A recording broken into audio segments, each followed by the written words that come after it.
2021년도 1월 물가 인상률은 10년 만에 최고 인상치를 기록했습니다.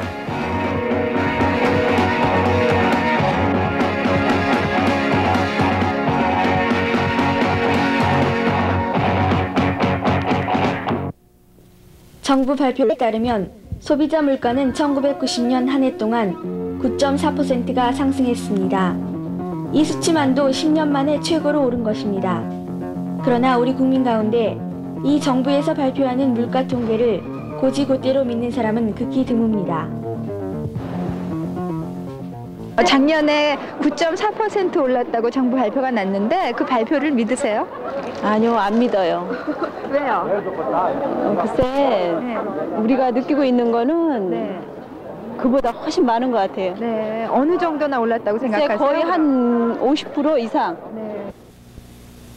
9% 올랐다는 건 말도 안 되는 거죠. 지금 현재 실제로는 지금 뭐 30%, 40, 50% 다 올랐지 지금 9% 오른 게 어디 있어요 지금. 말도 안 되는 거지. 정부에서는 잡았다 그러지만은요, 우리가 주머니 사정에 지갑 들고 가면은 하나도 뭐 잡은 것 같지가 않던데요. 있는 사람들은요, 물가가 올라도 그걸 감각을 못 느낄 거예요. 없는 사람들은요, 진짜 10원만 떼어도요, 그걸 확 느낄 수 있어요, 자신으로요. 자본가 단체인 럭키금성 경제연구소 발표로도 90년 소비자 물가가 16.9% 상승했다고 하는 등 대다수의 국민이 느끼는 작년 물가는 20% 이상이 상승했습니다. 정부가 발표하는 물가 통계는 조사 대상에서 집값, 땅값은 제외되고 있기 때문에 현재 국민 대다수의 삶을 어렵게 만들고 있는 전세, 월세 등의 문제를 제대로 반영하고 있지 못합니다.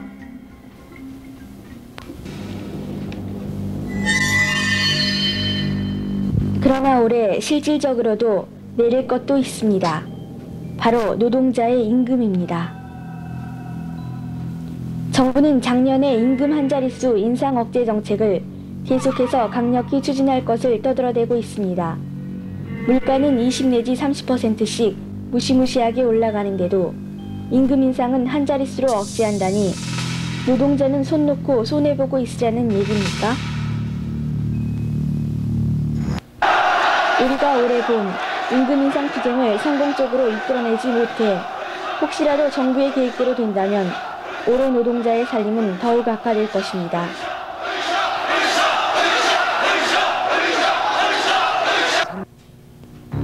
정부는 그동안 노동자의 임금이 많이 올랐다고 말하지만 실제로 현재 노동자의 임금은 전국 노동조합협의회가 발표한 제조업 생산직 노동자 최저생계비의 절반 수준밖에 되지 않습니다.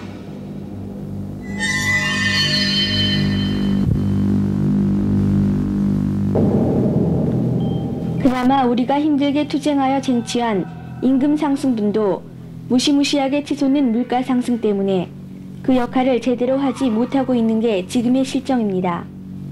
따라서 정부 목표대로라면 노동자의 임금 수준이 올해는 최저생계비의 절반에 훨씬 못 미칠 것이 틀림없습니다. 수치로 보자면 우리 노동자는 인간다운 삶을 영위하기 위해 최저로 필요한 조건을 절반도 채우지 못한다는 것입니다.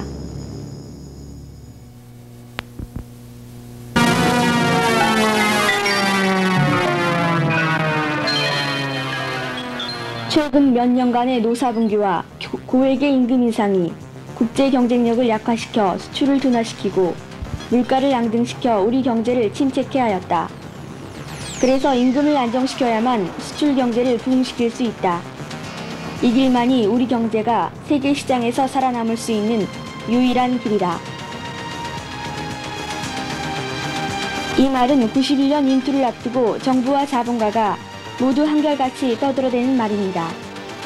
이러한 저들의 논리는 물가 폭등의 원인을 노동자의 임금 인상으로만 보고 있는 것이며 따라서 정부는 물가 안정을 위해 작년에 이어 올해에도 노동자 임금 한 자릿수 인상 억제 정책을 계속해서 강력히 추진할 것을 다짐하고 있습니다.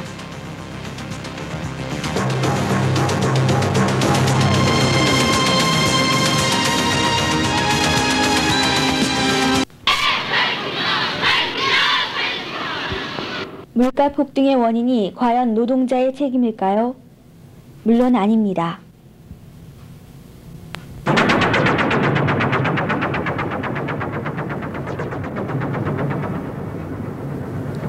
그렇다면 이렇게 치솟는 물가 폭등의 진짜 이유는 무엇이고 이로 인해 누가 손해보고 누가 이익을 보고 있는 것일까요? 물가는 무언가 알 수 없는 요인에 의하여 저절로 오르는 것이 아니라 누군가가 올리기 때문에 오르는 것입니다.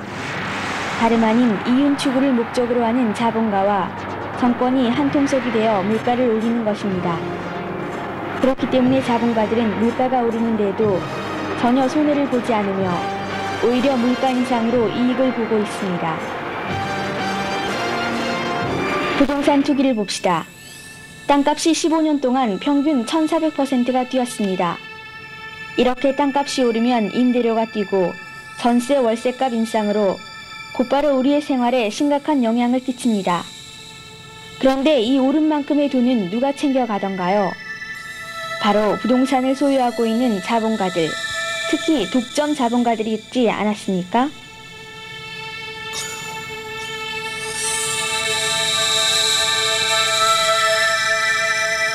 상품도 마찬가지입니다. 물가가 오르면 당연히 임금 노동자는 대단히 불리합니다. 그러나 상품을 가지고 있는 자본가들에게는 대단히 유리합니다. 따라서 물가 인상은 가진 자들의 배를 더욱 불려주고 없는 사람들의 배는 더 곪게 만드는 수단입니다.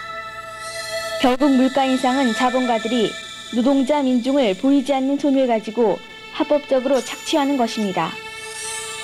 그렇다면 물가 인상은 자본가가 있는 한 항상적으로 있는 것일까요? 그렇습니다. 우리 경제가 자본주의 사회로 들어선 이래 한시도 쉬지 않고 물가 인상은 되어 왔습니다.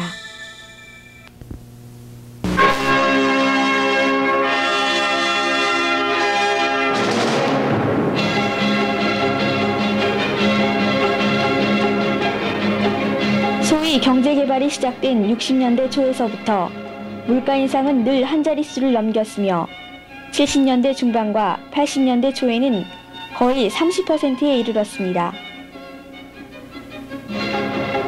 이 시기에 정부는 많은 돈을 한국은행으로부터 빌려 투자를 늘리는 방식을 써왔고 이 때문에 물가가 뛰면 자본가들은 그만큼 재산을 늘리지만 노동자를 비롯한 대다수 국민들은 허리띠를 조여야 하는 고통을 겪어왔습니다.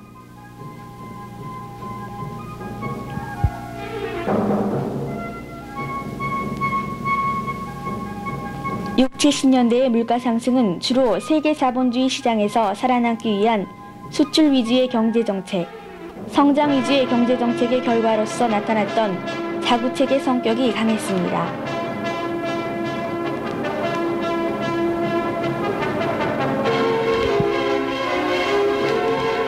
그런데 최근의 물가 상승은 80년대 중반부터 추진되어 온 산업구조 재조정 정책의 일환으로 현 정부와 독점 자본에 의한 독점 재벌 위주의 경제정책, 즉 독점 재벌의 강화라는 경제 운용에서 나오고 있는 것입니다. 산업 구조 조정이라는 거는 이제 그걸 이해하기 위해서는 국제 분업에 대해서 좀 알아야 될 필요가 있습니다. 우리가 그 1970년대 두 번에 걸친 오일 쇼크를 기억하실 건데 그때 상황이 그 전후의 최대의 어떤 공황 상황이었습니다. 그래서 각 자본은 각국의 자본은 그 생산력을 발전시켜서 이를 공황을 극복하려고 하는데 우리가 잘 알고 있는 그 이른바 그 마이크로 일렉트로닉스 혁명이라는 그 쉽게 얘기해서 전자 쪽의 어떤 기술이 굉장히 많이 발전하게 됩니다. 그에 따라서 중화학공업 특히 자동차나 선박 같은 것이 후진국으로 이전이 되는데 한국에서 중화학공업이 발전했던 것 그리고 자동차 산업이 발전했던 것도 바로 그러한 일환인 겁니다. 그러나 이렇게 국제분업이 새롭게 조정되는데 나라마다 마찰이 없을 수가 없습니다. 즉 자기 나라에게 좀 더 유리하게 그 산업 구조 조정을 하려고 하기 때문에 각국의 마찰이 생기는 거죠. 우리가 잘 기억하고 있는 그리고 지금도 진행되고 있는 한미 통상 마찰, 또 한국과 일본 간의 마찰, 그리고 우루과이 라운드라는 것도 바로 이러한 그 여러 나라들의 어떤 들 간의 마찰을 조정하는 그런 것입니다. 그러면은 이 산업구조 조정을 하는 데 있어서 모든 산업을 다 자기에게 유리하게 할 수는 없기 때문에 정부는 자기 나라에서 가장 유리한 산업, 즉 한국으로 얘기하면 재벌들이 소유한 그 기업들에 유리하게 그 협상을 해나가게 됩니다. 그렇기 때문에 바로 그 농업과 같은 그 산업은 경쟁력이 없기 때문에 도태시켜야 된다라는 결론을 내리게 되는 겁니다. 결국 산업구조조정이라는 것이 굉장히 무슨 어렵게 경제적으로 무슨 필연을 가지고 진행되는 것 같지만 그것은 그 나라 내부의 어떤 계급투쟁과 연관돼서만 진행이 됩니다. 그래서 만일에 농민이나 노동자와 같은 그 대중의 운동이 활성화되지 않는다면 그 산업구조조정은 좀 더 그 재벌에게 유리한 방향으로 귀결이 되게 되는 겁니다. 89년 상반기부터 90년 상반기까지 불과 1년 사이에 4차례나 발표된 경기 대책은 결국 개별 자본에 대해 직접적이고 특혜적인 자금 지원을 한다는 것이었습니다. 최근의 물가 인상은 결국 현 정권과 자본가의 지배체제를 공고화하는 과정에서 필연적으로 발생한 것입니다. 물가는 어디서 상승되었느냐 하면은 역시 그 통화가 많이 풀렸다라는 데서 찾을 수가 있는데 89년 하반기부터 90년에 걸쳐서 재벌들에 대해서는 엄청난 돈이 지원됐습니다. 그 이유를 정부가 내세운 게 바로 아까 얘기했던 산업구조조정 시의 경쟁력 유지라는 그런 이데올로기가 유포됐습니다. 또 한 번의 그 자금이 그 시중에 많이 풀리는 계기가 있었는데 그것은 증시 부양이었습니다. 노태우의 어떤 그 선거 기반이라고 할 수 있는 것이 중산층이었고 이들 중산층의 어떤 주가 상승에 따른 중산층의 어떤 지지라는 걸 상실할 우려가 있으니까 89년 말에 7조 원이라는 어마어마한 그 돈을 증시에 부었던 것입니다. 7조 원이라고 하면은 그것이 한국 통화량이 한 70조 정도 되기 때문에 약 10분의 1의 통화가 증가하고 그렇게 되면 물가가 상승하지 않을 수 없습니다. 또 이러한 어떤 그 자금은 노동자의 임금 인상이라는 거는 노동자가 사는데 필요한 물건들을 사게 되기 때문에 물가 상승 요인이 될 수 없습니다만은 이러한 돈들은 그 어떤 투자처, 그러니까 투기처를 찾아서 돌아다니기 때문에 굉장히 빠른 속도로 돌아다니기 때문에 물가를 직접 그 상승시키게 되는 겁니다. 결국 현재 물가 상승의 주범은 바로 그 정부에 의한 그 재벌에 대한 자금 지원 그리고 증시 부양 정책의 일환으로 풀렸던 돈 이런 것들이 돌아다니면서 물가를 폭등시키는 것입니다. 그리고 이런 경우의 물가 상승은 언제나 그 부동산 가격 즉 땅이나 집값을 상승시키게 되는 겁니다. 그래서 우리가 지금 겪고 있는 물가 상승은 바로 이러한 정부 정책의 잘못에서 비롯되었고 그것은 바로 재벌들의 편에 선 정부의 경제 정책이었기 때문에 그런 어떤 물가 상승을 초래했던 것입니다. 근데 지금도 그 물가 상승에 대한 정부의 입장은 전혀 변함이 없는데 물가 상승을 억제하는 정책을 오히려 어디서 찾고 있냐면은 노동자의 임금 인상을 10% 이내로 줄인다. 또 그 추고가를 동결한다. 이렇게 민중에 대한 탄압 쪽으로 그 물가를 억제하려고 하는 것입니다. 그래서 재벌에 대한 지원 결과로 물가는 상승하고 동시에 물가를 억제한다는 명목으로 임금 인상이나 추고가를 억제하기 때문에 바로 민중 생존권은 더 큰 위기로 빠져들게 되는 것이죠. 이제까지 우리는 물가 인상이 현 정권과 자본가의 지배체제를 공고하기 위한 하나의 수단이라는 것을 보아왔습니다. 그럼 이러한 궁극적인 목표를 위해 현 정권과 자본가는 어떠한 방법으로 물가를 인상시키는지 봅시다.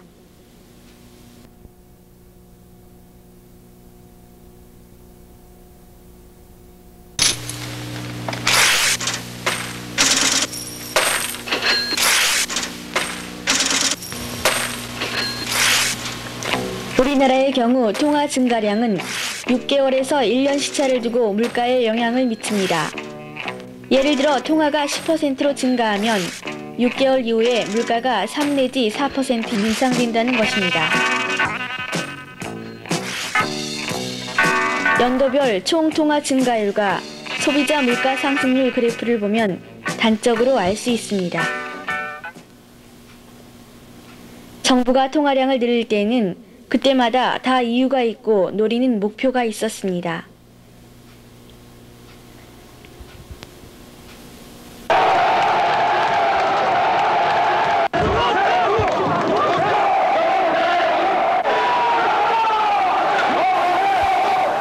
(87년) 대통령 선거 자금으로 현 정부는 2조 원이나 되는 돈을 뿌렸습니다. 그 돈은 고스란히 통합 팽창으로 이어집니다. 이제 폭락을 지나서 붕괴의 조짐까지 보이고 있는 증시 파동. 주가 시세판 쳐다보기 쉽지도 않습니다. 지금 위정자들에 대한 불신이 더 이상 참을 수가 없는 그런 상황에 와 있고 말았습니다. 89년 말 증권시장의 폭락으로 정부에 대한 비판이 거세지자 증시 부양 명목으로 불과 일주일 사이에 2조 8천억 원을 찍었습니다. 이 정부는 이 기업인들이 투자 의욕을 회복을 해서 투자를 확대할 수 있도록 지금 보고에도 있습니다만 각종 이 지원을 보다 더 원활히 하고 또 기술 및 인력 개발에 대해서도 세제 또 금융 혜택을 확대를 해 나아갈 것입니다. 90년 2월에는 경기 활성화 대책으로 재벌들에게 시설자금 2조 원을 보태주었습니다. 또한 90년 한 해 동안 은행이 30대 재벌에게 대여해준 돈이 48조 2천억 원이나 된다는 정부 발표는 통합 팽창의 핵심이 무엇인가를 분명히 보여주고 있습니다. 결국 정부의 통화 남발의 목적은 정권 유지를 위한 것과 독점 자본을 위한 것뿐이었습니다.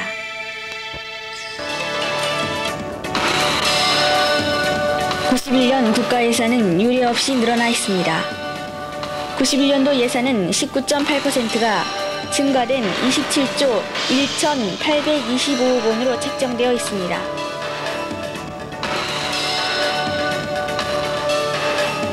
여기에 올해부터 신설되는 지방명예세로 인한 2조 원을 더한다면 무려 29조 원을 넘어섭니다. 92년 총선, 93년 대선을 앞두고 있는 현 정권은 과연 돈을 얼마나 더 찍어댈 것인가? 이에 따라 물가는 또 얼마나 오를 것인가는 불을 보듯 뻔한 일입니다.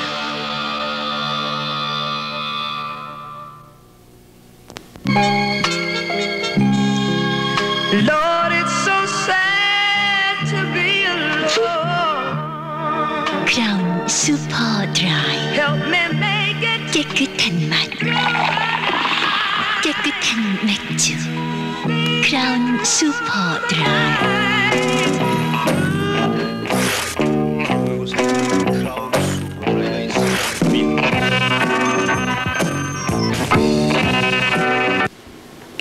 독점 자본가들은 높은 이윤을 추구하기 위한 가장 손쉬운 방법으로 자신이 독점하고 있는 상품의 가격을 제멋대로 올립니다. 커피엔 언제나 프리. 독점 자본은 임금이 오른 만큼 고스란히 가격에 반영시키는 것은 물론 원자재 값이 내렸음에도 상품 가격을 인상합니다. 가슴이 따뜻한 사람과 만나고 싶다. 맥심. 첫 번이라 신중하게 선택했어요. 또한 원자재 값의 인상을 빌미삼아 자재값 인상분보다 초과하여 제품값을 인상합니다.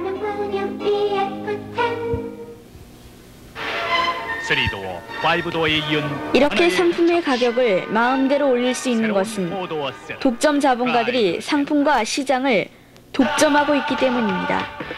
멋진 남자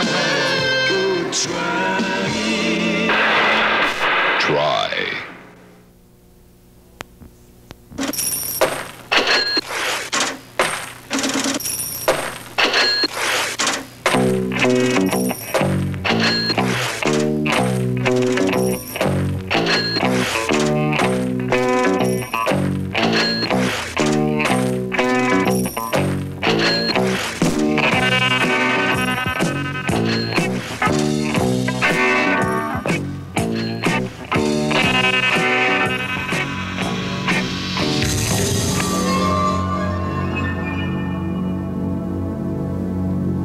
부동산 가격이 오르면 그에 따라 각종 서비스 가격이 오르기 시작하기 때문에 부동산 가격 상승은 전반적인 물가 상승을 부추깁니다.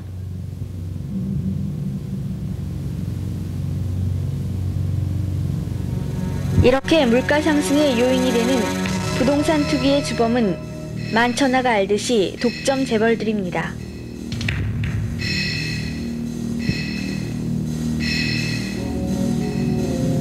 삼성그룹은 지난 4년 동안 생산적인 부분에 2,300억 원을 투자한 반면 부동산을 사는 데는 1조 원을 썼습니다. 4배에 해당하는 자금을 비생산적인 부분에 투자하면서 돈놀이를 해왔던 것입니다. 그 외 많은 재벌 그룹들이 부동산 투기에 돈을 쏟아 부었습니다.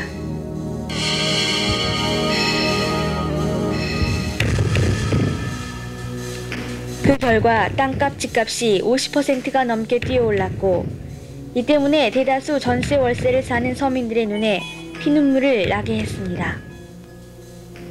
우리가 뭐 배운 일에도 있고 그러면은 뭐 이거보다 조금 낫을 거 아니에요? 근데 배움도 없고 그래서 이렇게 사니까 애들이라도 좀 잘 가르치고 좋겠어. 전매업에서 실시한 조사에 의하면 지난해 이사를 한 사람 중 전세 보증금은 205만 9천 원이 인상되었고 월세는 44,380원이 올랐습니다.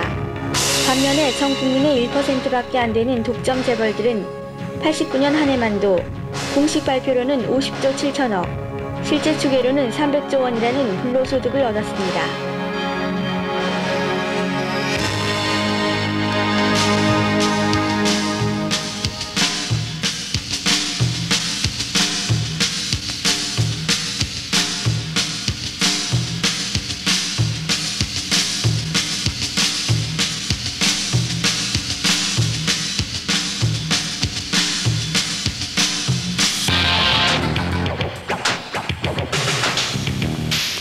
정부는 지난 연말을 틈타 지하철 요금 24.6%를 내용으로 하는 공공요금 인상안을 발표하여 물가 폭등을 더욱 가중시키고 있습니다.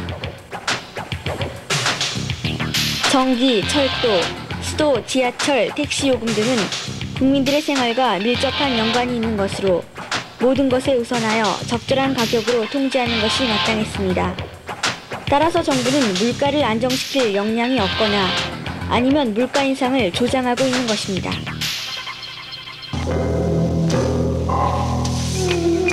정부는 물가 인상을 선도할 뿐만 아니라 국민들을 농간하고 있습니다. 지난 몇 년간 정부는 세계에 유례 없는 석유 수입 기금을 5조 4천억 원이나 거두어들였습니다. 그런데 막상 걸프 전쟁으로 세계 석유가가 오르기 시작하자마자 국내 석유가를 28%나 올렸습니다. 도대체 그 많은 석유 기금은 어디로 사라졌을까요?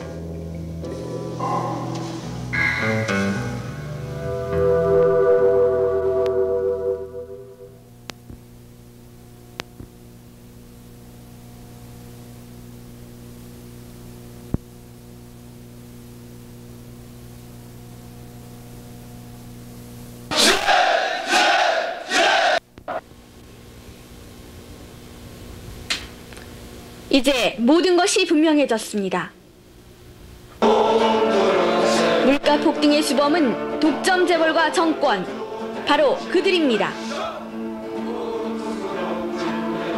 그리고 우리의 목표도 분명해졌습니다.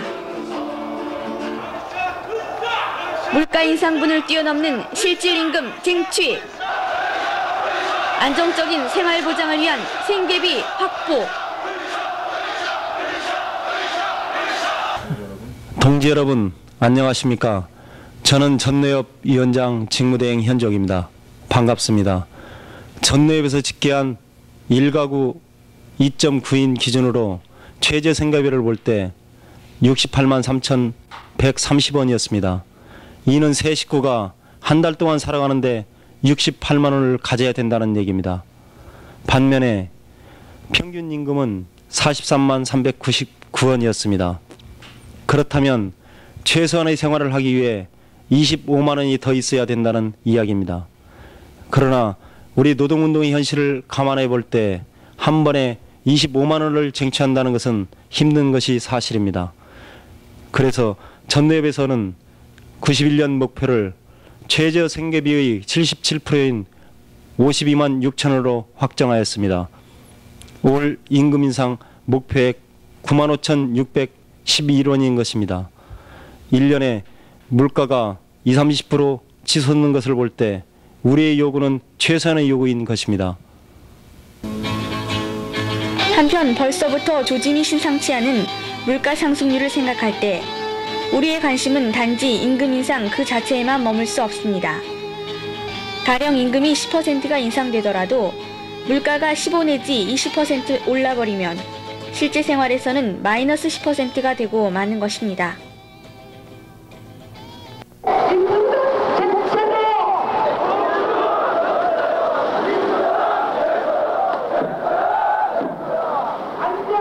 결국 물가가 안정되지 않는 한 우리의 요구인 실질 임금의 보장은 어림도 없다는 것입니다. 따라서 올 임투에서는 생계비 쟁취는 물론이고 동시에 물가 상승의 주범을 척결하기 위한 투쟁을 벌여나가야만 합니다. 임금 인상은 물론 노동조합의 새로운 전진을 위한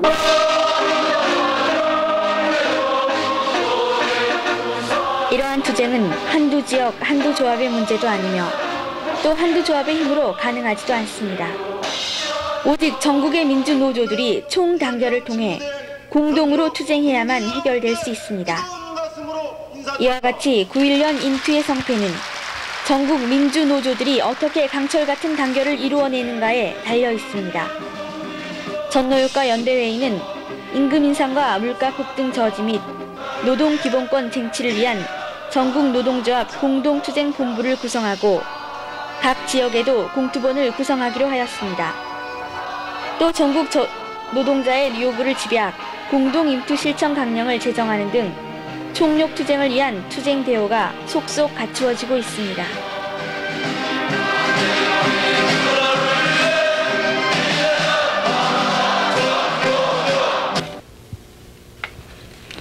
그러나 이처럼 중요한 전국 공동임투가 가능하기 위해서는 단위노조의 치밀한 계획이 뒷받침되지 않으면 안 됩니다. 이를 위하여 각 단위노조는 조합원들의 구체적인 요구를 수렴하고 조직을 재정비하기 위해 조합원들의 활기찬 토론을 통해 투쟁의 결의를 세워나가도록 합시다.